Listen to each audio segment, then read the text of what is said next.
شیر پنجاب کے نام سے مشہور مہاراجہ رنجیت سنگھ 13 نومبر 1780 کو گوجرانوالہ میں پیدا ہوئے۔ یہ عظیم حکمران اور عظیم جنگجو پنجاب کی سکھ سلطنت کے بانی تھے۔ وہ 1000 سال میں پہلا ہندوستانی تھا جس نے ہندوستان کے روایتی فاتحوں پشتونوں کے آبائی علاقوں میں حملے کی لہر کو واپس موڑ دیا تھا۔ اس کا قبضہ شمال مغرب میں دریائے خیبر سے مشرق میں دریائے ستلج تک اور برصغیر پاک و ہند کے شمالی ترین علاقے کشمیر سے لے کر جنوب کی طرف صحرائے تھر تک پھیلا ہوا تھا۔ یاد رہے، پنجاب وہ واحد ریاست ہے جس نے افغانستان کو شکست دی ہے۔ راجہ رنجیت سنگھ کو ایک آنکھ سے اندھا ہونے کی اطلاع ملی۔ وہ مہا سنگھ کا اکلوتا بیٹا تھا اور اپنے والد کی موت کے بعد وہ 12 سال کی عمر میں شکر چکیوں کا سردار بن گیا، جو ایک سکھ گروہ تھا۔ گوجرانوالہ شہر اور آس پاس کے دیہات جو اب پاکستان میں ہیں میراث کا حصہ تھے۔ 1799 میں اس نے پنجاب کے دارالحکومت لاہور کو فتح کیا۔ افغان بادشاہ زمان شاہ نے رنجیت سنگھ کو شہر کا منتظم تسلیم کیا، لیکن رنجیت سنگھ نے 1801 میں خود کو پنجاب کا مہاراجہ قرار دیا۔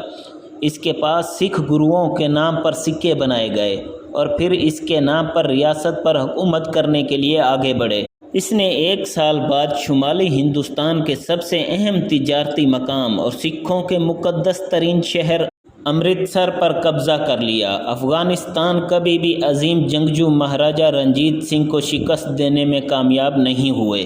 1806 میں وہ مشرق کی طرف چلا گیا، لیکن انگریزوں نے اس کی جانچ پڑتال کی اور انہوں نے دلی کے آس پاس تمام سکھ علاقوں کو اکٹھا کر کے اس کے عزائم کو ناکام بنا دیا اور بعد میں اسے 1809 میں امرتسر کے معاہدے پر دستخط کرنے پر مجبور کیا گیا۔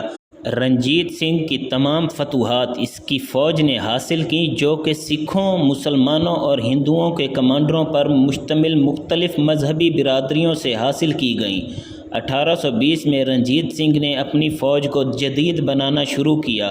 بہترین یورپی افسران کو پیدل فوج اور توپ خانے کی تربیت کے لیے استعمال کیا۔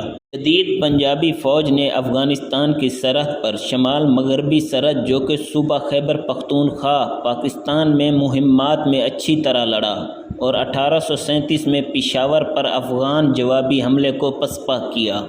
رنجیت سنگھ نے اکتوبر 1831 میں صوبہ سندھ کے مستقبل کے بارے میں بات کرنے کے لیے برطانوی حکام سے ملاقات کی۔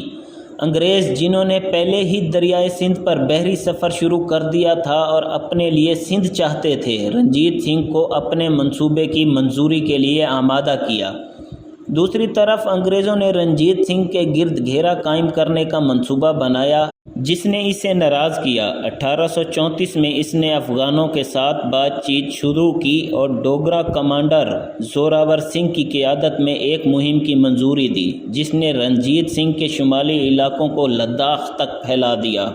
1838 میں اس نے برطانوی وائسرائے لارڈ آکلینڈ کے ساتھ ایک معاہدے پر دستخط کیے تاکہ شاہ شجاع کو کابل میں افغان تخت پر بحال کیا جائے۔